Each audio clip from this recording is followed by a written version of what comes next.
मोदी सरकार का आखिरी बजट गुरुवार यानी 1 फरवरी को वित्त मंत्री अरुण जेटली ने पेश किया। मोदी सरकार की आखिरी बजट और चुनावी साल होने की वजह से देश की जनता को ढेर सारी उम्मीदें थी, लेकिन जैसे ही जेटली का पिटारा खोला तो धीरे धीरे वो सारे सपने टूट गए।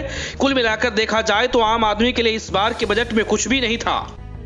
वैसे मोदी सरकार की तरफ से इस आखिरी बजट में शहरों की अपेक्षा गांवों पर ज्यादा जोर दिया गया है, जबकि मिडिल क्लास की उम्मीदों को तगड़ा झटका लगा है।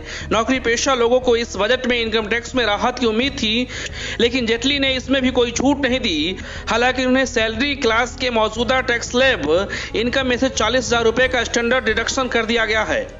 2018 में ही 8 राज्यों में विधानसभा चुनाव होने वाले, जबकि 2019 में लोकसभा चुनाव को भी बखूबी इस बजट में ख्याल रखा गया है। सरकार ने दुनिया की सबसे बड़ी हेल्थ योजना का भी ऐलान किया है। नेशनल हेल्थ प्रोटेक्शन स्कीम के तहत अब 10 करोड़ गरीब परिवारों के लिए सालाना 5 लाख रुपए के स्वास्थ्य बीमा का ऐलान किया है। वैसे हमारे देश में स्वास्थ्य सुविधाएं और सरकारी अस्पताल की माली हालत किसी से छुपी हुई नहीं है। बजट एक्सपर्ट से लेकर आम लोग मोदी सरकार के इस आखिरी बजट को सिरे से नकार रहे हैं।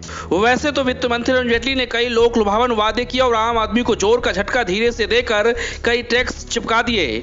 सरकार ने स्वास्थ्य शिक्षा में शेष 1% बढ़ाकर 3% से 4% कर दिया है।